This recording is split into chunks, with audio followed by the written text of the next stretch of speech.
Nia Taylor was ready to board her private jet after a long week of work, nothing unusual. Just another day in her life as a global leader and philanthropist. But the moment she stepped onto the tarmac, everything shifted. A flight attendant stopped her cold, eyes narrowing as if Nia didn't belong. "This jet is for exclusive clients," the attendant said, blocking her path. Despite the calm explanation from Nia's assistant, "Miss Taylor owns this aircraft," the attendant wasn't convinced. Instead, security was called. 7 minutes later, after one phone call, everything changed. The flight attendant? Fired on the spot. Why? Because Nia Taylor wasn't just a passenger. She was royalty. What happened next sent shockwaves through the crew and left everyone speechless. But this story isn't just about titles or privilege, it's about the everyday battle for dignity and respect. Stay with me because this is a story you need to hear. Before we begin, let me know where you're tuning in from. And if this resonates with you, hit that like button and subscribe for more stories that reveal the quiet injustices happening around us. The afternoon sun spilled across the private airfield, but there was no warmth in it, just the fading light of a world still half asleep. Clutching old shadows, Amara Diop stepped out of the black SUV, her heels clicking lightly against the tarmac. And for a moment, she paused, not out of hesitation, but recognition. It was a stillness she had learned long ago. The pause of someone who knows that every step forward will be met with resistance, but still chooses to take it. She wasn't flashy, never had been. Her cream-colored coat fell over her shoulders like soft armor, shielding her from more than just the late autumn breeze. Amara didn't need to announce herself. The quiet confidence in the way she carried her bag, the graceful precision of her stride, these things spoke louder than any title or lineage. But even armor can feel heavy after a time. David, her assistant, trailed closely behind, ever watchful, ever polite. His eyes swept the runway the way a shepherd might watch the edges of a field. Known wolves sometimes moved where others saw only tall grass. The private jet gleamed ahead of them, reflecting the descending sun. It wasn't opulence that had brought Amara here, but purpose. Supplies filled the cabin, medical kits and textbooks destined for the health clinics she funded. It was the kind of mission that felt ordinary now. Just another part of the life she had built. But it was never really ordinary. Was it? A figure at the base of the jet stairs caught her eye. Rachel Parker, the lead flight attendant, stood rigid as steel, the same stiffness Amara had come to recognize like an old adversary. Rachel's uniform was crisp, her blonde hair tied neatly beneath her cap, but the tension in her shoulders spoke louder than the clipped pleasantries she would soon offer. Rachel's gaze flicked over Amara, up, down, and back again, a glance too quick, but not quick enough to miss the subtle flash of doubt. It wasn't outright hostility. It never was. That was the thing about moments like this. They rarely came as grand confrontations. No, prejudice was often quieter, more insidious. It lurked in the spaces between words, in the polite but firm insistence on protocol. Rachel's practiced smile appeared as Amara drew closer. "Good afternoon, ma'am. May I see your boarding pass or identification?" There it was. David stepped forward, already anticipating the exchange. "Miss Diop owns this aircraft," he said, his tone even but firm. Rachel's smile faltered for just a second, barely a breath. But Amara saw it. She had long ago learned to notice the small cracks where doubt seeped through. Rachel recovered quickly. "I apologize, but I still need some form of verification. Company policy," she added, smoothing her blouse as if the fabric itself needed reassurance. David's hand tightened around the leather folder he carried, his jaw setting in that familiar way. "As I mentioned, Miss Diop is the owner of this aircraft. She doesn't need verification." Rachel's eyes narrowed just slightly. The look of someone who didn't believe they were being unreasonable. The look of someone who thought the problem was not policy, but the person standing before them. Amara let David handle it. As she often did, there was a power in silence. A power in standing still and letting others reveal the fault lines of their beliefs. But inside, something simmered. It wasn't that she hadn't experienced this before. She had, too many times to count. The boardrooms where men asked if she was really in charge. The charity galas where donors assumed she was a guest, not the host. The subtle weight that came with occupying spaces people did not expect her to occupy. It was the constancy of it, the unrelenting, exhausting repetition. Still, she smiled. Rachel eventually stepped aside, though her eyes lingered as Amara ascended the steps, as if waiting for someone to stop her. No one did, but Amara knew the battle wasn't over. Not really. It never was. Inside the jet, the air was still too still. Amara settled into her seat by the window, the leather cool beneath her fingertips. Through the glass, the airport stretched out like a vast, indifferent plain. The sun had begun its descent, casting long shadows across the tarmac. The distant hum of engines felt far away, as if the world outside had softened its edges. But inside, the silence had weight. David placed her bag in the overhead compartment with the care of someone handling something fragile. Though it was clear his thoughts were far from the simple task. "She looked at you like you didn't belong," he muttered under his breath, almost to himself. Amara didn't respond, not immediately. She had learned, over the years, that there was no urgency in addressing these moments. They lingered, long after the exchange had passed, like the faint trace of smoke in a room long since emptied. David turned, his frustration barely contained. "Why didn't you say something?" Amara met his gaze calmly. "Would it have changed anything?" He hesitated, his hands resting on the headrest of the seat in front of him. "Maybe not, but still," she echoed softly, her voice steady. There was always a "but still," always a reason to explain, to justify, to defend. She could have laid it out plainly, reminded Rachel who she was. How many flights like this she had taken. How many times she had crossed these same thresholds without incident. But she knew the truth. Rachel wouldn't have remembered her name by tomorrow. The doubt, however, the subtle, lingering question of her presence would remain. Not just for Rachel, but for the next Amara who stepped onto this runway. Who dared to stand where she wasn't expected. And that was the battle. It wasn't Rachel. It wasn't the policy she hid behind. It was the current beneath it all, the quiet, persistent hum of a world convinced that certain people simply did not belong in certain places. A soft chime broke the silence as the captain's voice filled the cabin. "Ladies and gentlemen, we'll be departing shortly. Please prepare for takeoff." David sat across from her, folding his hands in his lap as the jet began to move. "I just don't understand why it has to be like this," he said, almost to himself. Amara watched him for a moment, then turned her gaze to the window, where the runway stretched ahead of them like a road leading nowhere. "Because people believe what they see," she said quietly. "And sometimes, David, they only see what they've been taught to expect."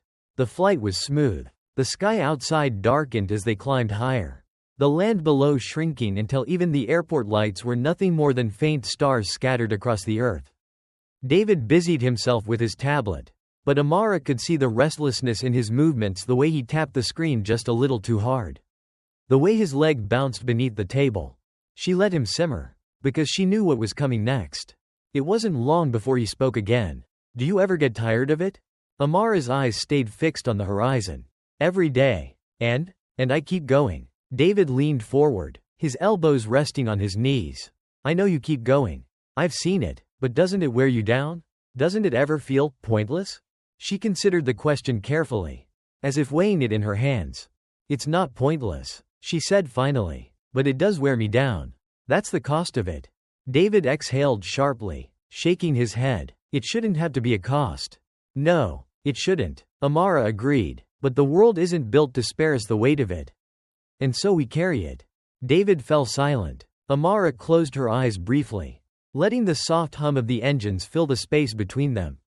She thought of her grandmother, the stories she told of crossing colonial borders, the sharp-eyed women at market stalls who measured her worth by the shade of her skin.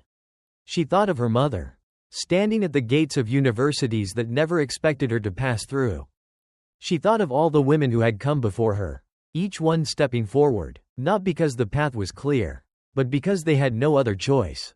And now, it was her turn. Later, long after the seatbelt sign had switched off, Rachel reappeared in the cabin. She moved carefully, as if each step brought her closer to something she wasn't sure she wanted to confront. She stopped beside Amara's seat, clasping her hands in front of her. "Miss Diop, I just wanted to apologize for earlier. I didn't realize." Amara looked up at her, one eyebrow raised in quiet curiosity. "Didn't realize what?" Rachel hesitated. "Who you were." Amara's gaze didn't waver. "And if I had been someone else?" Rachel blinked, caught off guard by the question. I. Amara let the silence hang, letting Rachel sit with the weight of it. Eventually, Rachel straightened, smoothing her uniform once more. I'm sorry, she repeated, softer this time. Amara inclined her head slightly in acknowledgement. Thank you. Rachel lingered a moment longer, then disappeared down the aisle. David watched the exchange from his seat.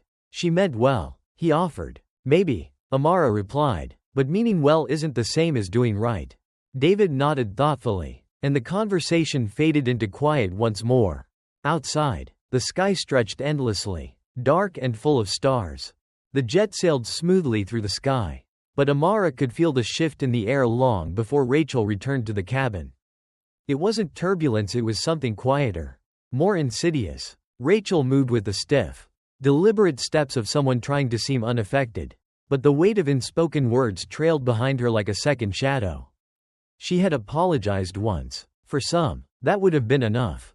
But not for Rachel. There was still something unsettled in the way her gaze flickered like a child standing at the edge of an apology, unsure whether to retreat or press forward. Amara noticed this. She noticed everything. Rachel paused just behind David's seat. Would either of you care for something to drink? She asked.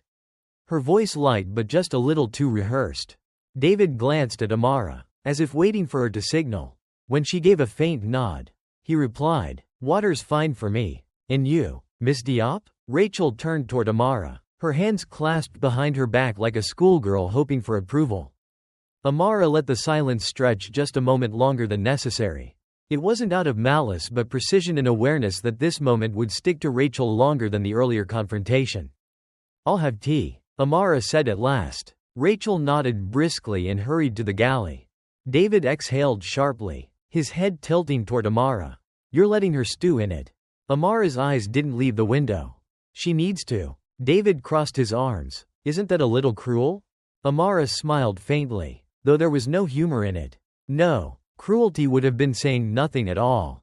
Rachel returned a few minutes later, the cups trembling faintly on the tray she carried. She placed David's water in front of him and carefully set Amara's tea down, her hand lingering just a second too long as if to silently extend the apology once more. Amara watched her but said nothing.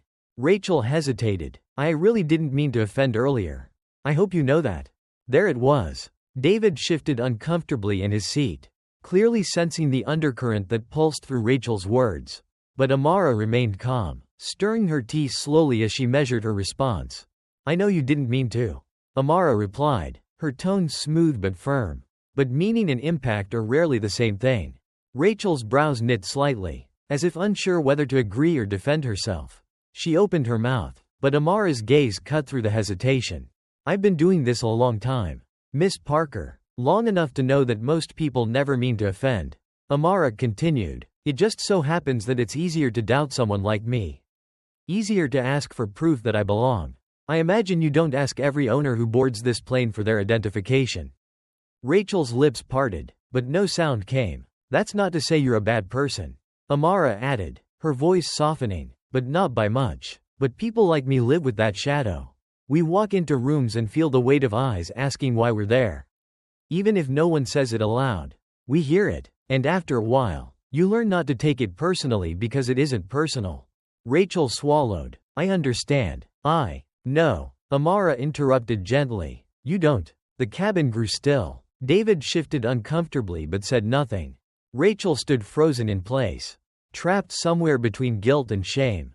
Amara set her spoon down lightly, the faint clink of silver against porcelain cutting through the silence. But you can try, and that's a start. Rachel gave a small nod.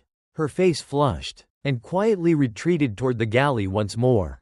David exhaled once the door slid shut behind Rachel.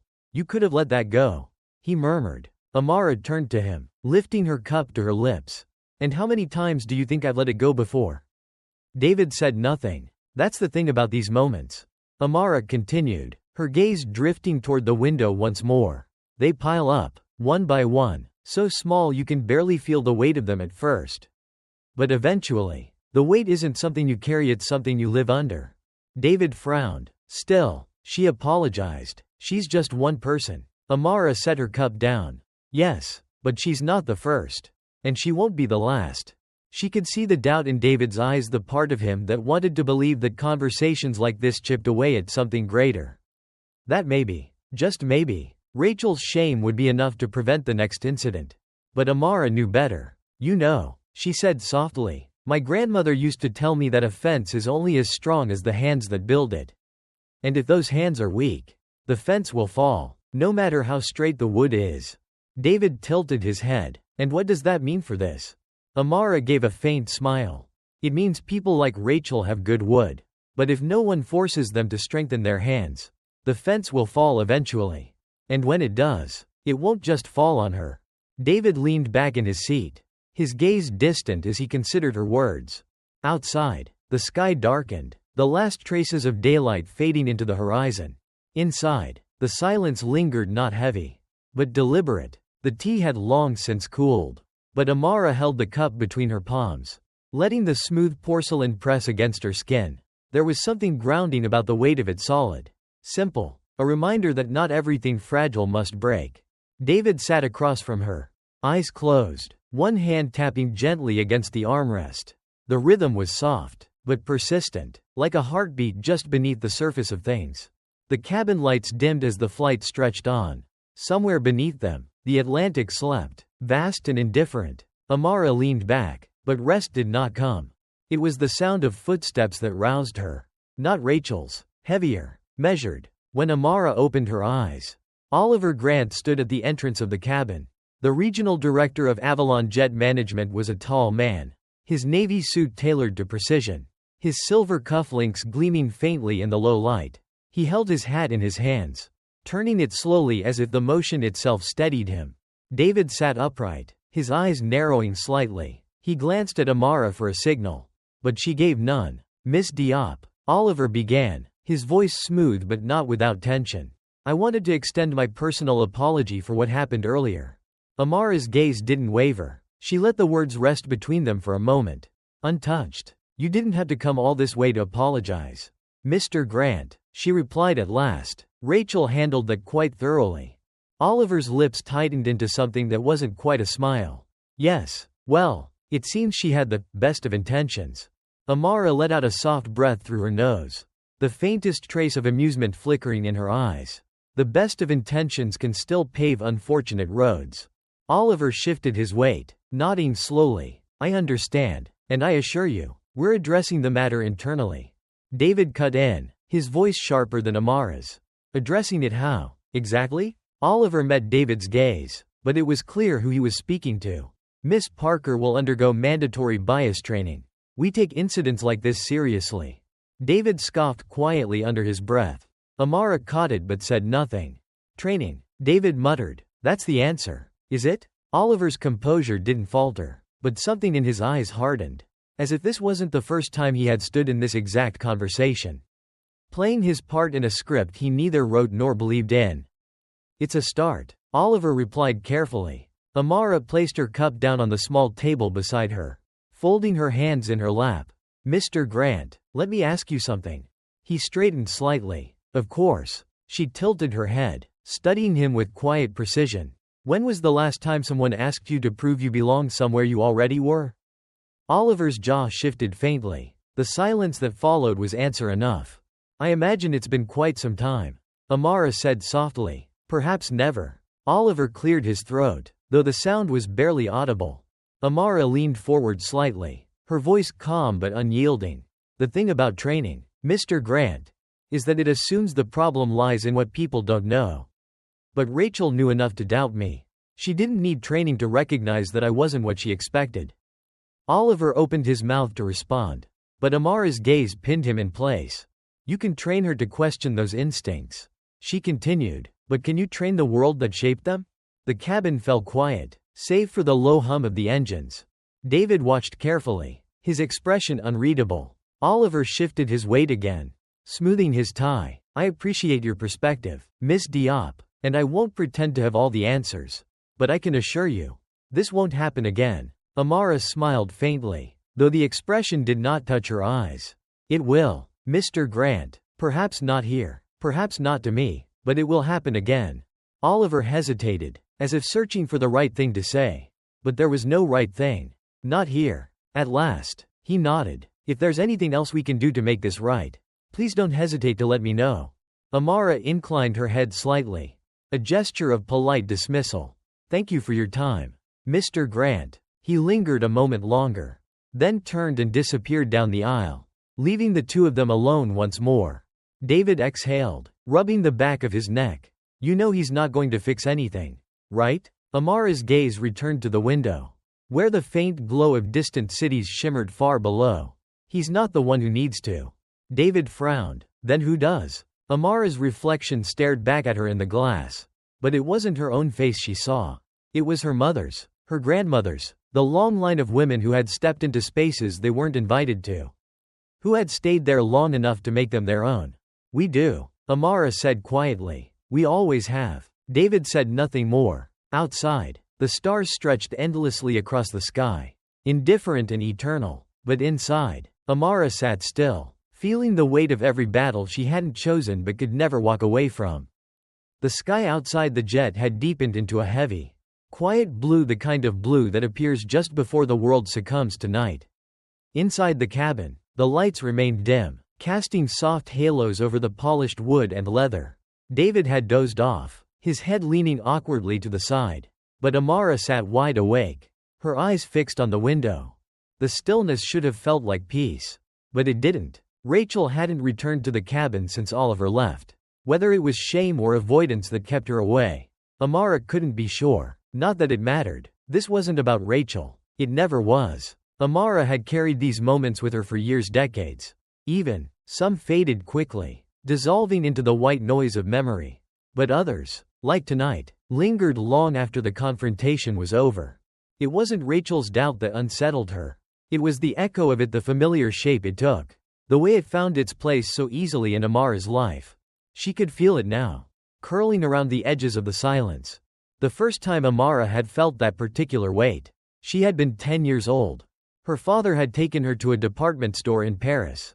It had been winter, and the streets were blanketed with a thin veil of snow. She remembered the sound of their footsteps, hers light and quick, his slow and deliberate as they moved through the aisles of polished glass and marble floors. It was there, by the perfume counter, that it happened. A saleswoman, no older than 25, hovered behind them, her gaze trailing Amara's father with careful suspicion. Amara hadn't noticed at first. She had been too busy marveling at the bottles of scent, each one glimmering like treasure beneath the store's golden lights. But then she heard it. A whisper. Soft, but not soft enough. Watch them. She didn't remember the words that followed. Only the way her father's shoulders stiffened. He didn't turn around, didn't confront the saleswoman. Instead, he placed his hand gently on Amara's back and guided her toward the exit. It wasn't until they stepped out into the cold that he spoke. Some people will only ever see what they fear, he told her quietly. And when they look at you, they'll see shadows where there aren't any. She hadn't understood what he meant. Not then, but she understood now. David stirred, blinking groggily as he sat up. He stretched, rubbing the back of his neck before glancing over at Amara. You haven't slept, he noted. No. David studied her for a moment. You're thinking about it, aren't you? Amara's eyes didn't leave the window. You assume I ever stop. David exhaled slowly, as if weighing his next words. I guess I just thought it would get easier by now. Amara smiled faintly, but it was the kind of smile that didn't reach her eyes. It doesn't. The world just gets more creative. David leaned forward, resting his elbows on his knees. You've been in boardrooms with prime ministers. Stood on stages at the UN, you've funded hospitals and rebuilt schools. How is it that someone like Rachel can still get under your skin? Amara finally turned to him, her gaze steady. Because it's not about Rachel. David, it never was. He frowned. She's just the reflection. Amara continued, the surface of something much deeper. And the deeper part? That's harder to shake. David didn't respond right away. Instead, he let the weight of her words settle between them. I think I understand, he said quietly. Amara shook her head, not unkindly. No, you don't. You sympathize, but you don't understand, and that's all right. David's eyes softened with quiet guilt. But Amara wasn't trying to scold him. She was simply telling the truth. You don't need to understand it the way I do, she added, but you do need to see it. That's the difference. David nodded, his expression thoughtful. The plane began its descent, the soft chime signaling that they were approaching their destination. The city below stretched out like veins of gold, each street and avenue glowing faintly beneath the night sky. As the jet lowered, Amara felt the weight in her chest ease, not because the moment had passed, but because she had once again endured it. Rachel would forget this night by the end of the week. Oliver would draft his reports, schedule his training sessions, and move on to the next crisis. But Amara would remember. She always did. The plane touched down with a soft thud, the runway lights casting long streaks across the tarmac. As the engines wound down, the world beyond the cabin stirred back to life, the low rumble of luggage carts, the distant calls of ground crews. Yet inside, the air remained thick, as if the confrontation hours earlier had rooted itself into the seams of the leather seats and polished wood. David shifted in his seat, stretching stiff muscles, but his eyes kept flicking toward the aisle as if waiting for Rachel to reappear. Or perhaps hoping she wouldn't. Amara felt it too, that anticipation of unfinished business. But Rachel did not come. Instead, a different kind of silence had taken her place. The flight attendant who appeared as the jet taxied to its stop was not Rachel. She was younger, nervous in the way people often are when stepping into the aftermath of something they had no part in creating. "Good evening, Miss Diop," she said with a polite smile, though the edges trembled slightly. "We'll have your car ready as soon as we finish unloading."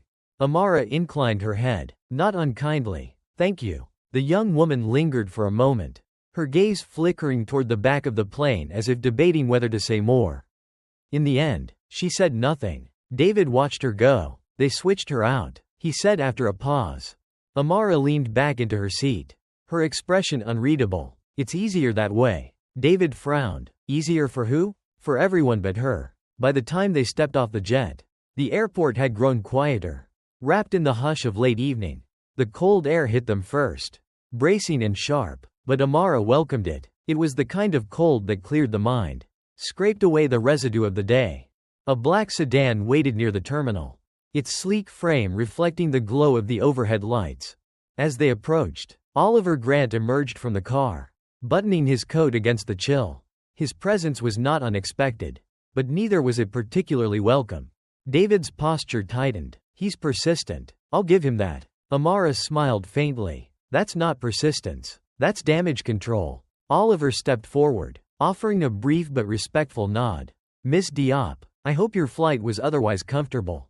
David opened his mouth to respond, but Amara placed a hand lightly on his arm, stopping him before the words left his lips. "It was fine," she said simply. Oliver hesitated, clearly searching for the right tone.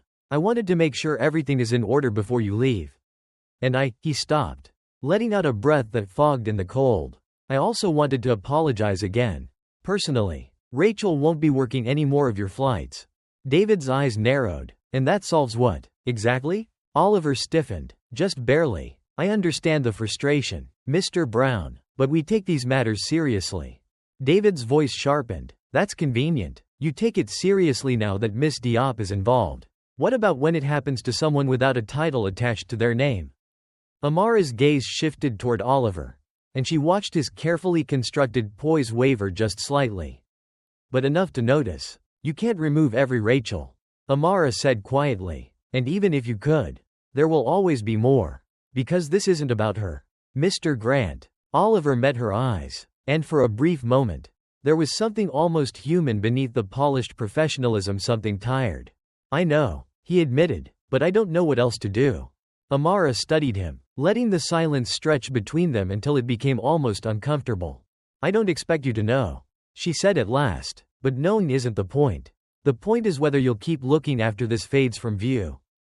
Oliver seemed ready to respond, but whatever words he had prepared faltered under the weight of hers. Finally, he nodded. "I'll try," he said. Amara smiled faintly. "That's a start, but try harder." The drive into the city was quiet, the rhythmic hum of tires against asphalt the only sound filling the car. David sat beside Amara, arms crossed, his expression pensive. "You were easier on him than I expected," he said finally. Amara's eyes stayed fixed on the window, watching as the city's lights blurred past. "I wasn't easy," she replied. "I was patient. There's a difference." David sighed. shaking his head. You're more forgiving than I'd be. Amara's gaze softened. Forgiveness isn't for them, David. It's for me. I carry enough already. David didn't respond right away. He knew better than to argue. As the car slowed at a red light, Amara's reflection stared back at her from the glass, calm, composed, but beneath it all, tired. Not tired in the way that sleep could cure, but the deeper exhaustion that settles into the bones. She thought of Rachel then, not with anger, but with something closer to pity. Because Rachel, like so many others, had mistaken politeness for virtue, as if covering prejudice with good manners somehow erased it. But Amara knew the truth. Politeness was not a cure. It was a mask, and if you wore it long enough, you forgot what lay beneath. The light turned green, and the car rolled forward, disappearing into the quiet hum of the city. The city stretched before them, golden grids of light woven into the dark fabric of the night.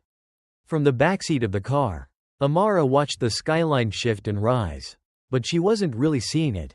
Her thoughts lingered somewhere else, circling the edges of the day's events like vultures waiting for a sign of weakness. David sat quietly beside her, arms crossed, eyes fixed on the road. It was the silence that comes when words are no longer enough, when even the sharpest observation feels dulled by overuse. Amara leaned her head against the window, the cold glass pressing against her temple. The weight of the evening hadn't left her shoulders, though she carried it well. That was the thing about this kind of weight, it taught you how to stand tall beneath it, but never how to put it down. At the next intersection, the car slowed to a stop.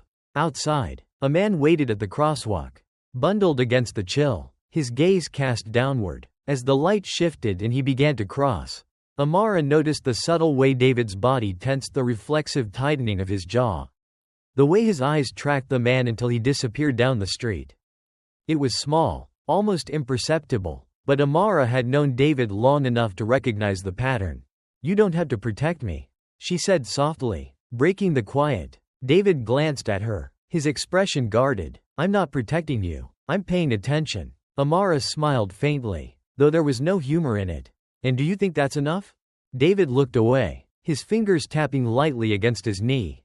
It's what I can do. The light turned green, and the car rolled forward. They pulled up to the hotel a few minutes later, a sleek glass structure rising out of the city like a monument to polished ambition. The entrance was flanked by uniformed doormen, their gloved hands resting lightly at their sides as if ready to open doors that had already been decided long before anyone arrived. As Amara stepped out of the car, she felt the familiar sensation settle over her eyes that lingered just a second too long.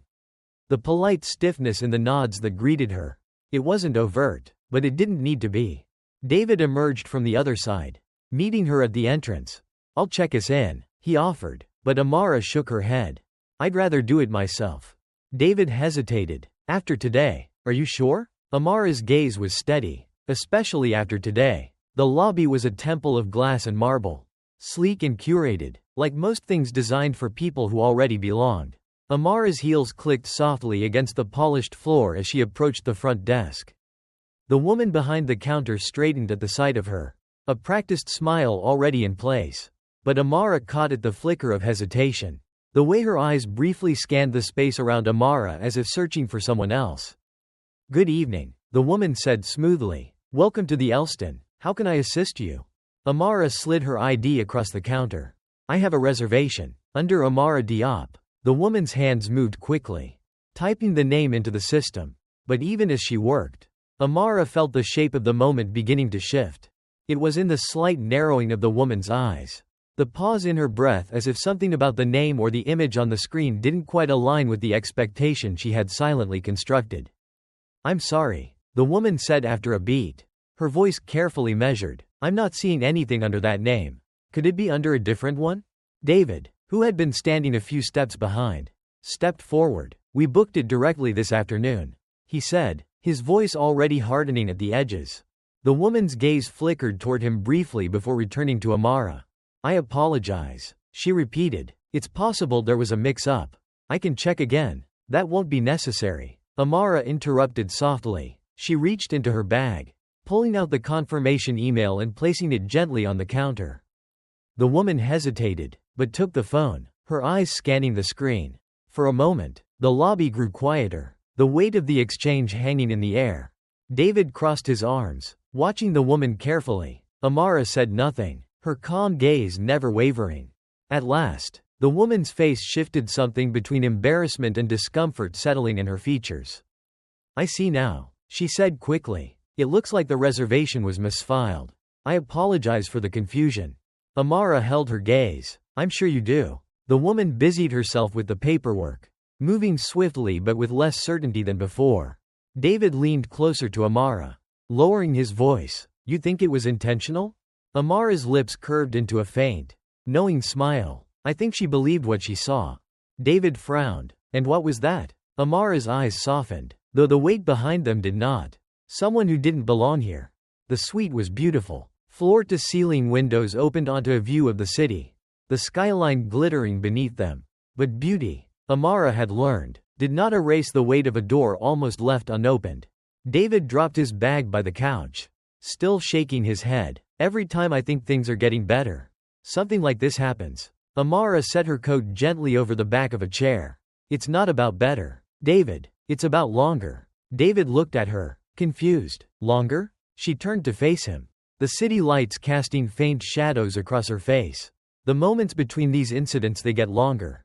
But the moments themselves? They don't disappear." David sat down heavily, rubbing his hands together as if trying to warm them. "So what do we do in between?" Amara stepped toward the window, her reflection merging with the city beyond. "We rest," she said softly, "and then we walk through the next door." The suite had fallen silent, save for the faint hum of the city below. Amara stood by the window, gazing out over the lights that stretched endlessly into the distance. There was something comforting about the view, how the city sprawled beneath her, unaware of the battles fought quietly within its walls. David sat slouched in one of the armchairs, his jacket draped over the back. He looked tired, though he hadn't said much since they'd arrived. His silence wasn't unusual, but tonight it felt different, weighted, as if something unsaid lingered just beneath the surface. Amara noticed but gave him space. She had learned long ago that some things, like wounds, needed time to breathe. "It's exhausting," David said finally, his voice low. Amara didn't turn from the window. "It is. I know it's worse for you," he continued, rubbing his palms together slowly. "But watching the way they look at you, how they question you without even realizing it makes me wonder how much of it I've missed." Now Amara turned, her eyes soft but steady. "You've missed plenty. We all have." David looked up at her, guilt flickering across his face. "That doesn't make me feel any better." "It's not supposed to." He let out a breath, leaning back into the chair.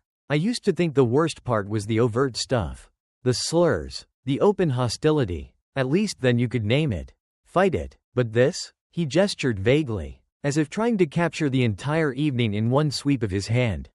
"This feels different, like it slips through your fingers before you even know it's there." Amara stepped away from the window, lowering herself into the chair opposite him. "That's the design, David. It's not supposed to be obvious. It's supposed to keep people guessing, keep them questioning whether it even happened." David's brow furrowed. "But it did happen." "Yes," Amara said quietly, "and it will again." He shook his head. "How do you stay calm through all of this?" Amara's eyes softened, but her expression held the weight of someone who had long since grown weary of the question. "Because getting angry won't stop the next time," she replied. "It won't make the next door open any faster. And it won't erase the doubt people like Rachel or the woman at the front desk carry with them." David's jaw clenched, frustration simmering just beneath the surface. "But shouldn't it?" Amara leaned forward slightly, her gaze holding his. "David, you can't burn down a house that's been standing for centuries with just the heat of your anger. You can stand outside it and scream until your voice is hoarse. But that house? It's still standing." David exhaled sharply, shaking his head. "So what, do we just live with it?" "No," Amara said firmly, "but we survive it, and in surviving, we chip away at it, little by little." David looked down at his hands, his thumb tracing slow circles against his palm. He didn't speak for a long time. When he finally did, his voice was quieter. "I guess I just thought we'd be further along by now." Amara's lips curved into a faint, bittersweet smile. "Everyone thinks that until they realize how long the road is." David's gaze lifted to meet hers. "You ever get tired of walking it?" "Every day," Amara said simply. But stopping isn't an option. Not for me. David nodded, as if turning the weight of her words over in his mind. After a long pause, he glanced toward the door. You think Rachel's at home right now? Thinking about any of this? Amara considered the question, tilting her head slightly. Maybe, maybe not, but whether she thinks about it or not doesn't change the fact that it happened. And it doesn't change the fact that next time, she might hesitate just long enough to question herself. David raised an eyebrow. That's enough for you? It's not about being enough, Amara said. It's about being the first crack in the wall. David sat with that for a moment, letting the words settle. The clock on the wall ticked softly, marking the late hour. As David rose from his chair, he stretched and rolled his shoulders. I guess I'll head to bed, he said, though his tone was still laced with thought. Amara gave a small nod. Good night, David. He paused at the door, his hand lingering on the handle. Good night, Amara. She waited until his footsteps faded down the hall before turning back to the window.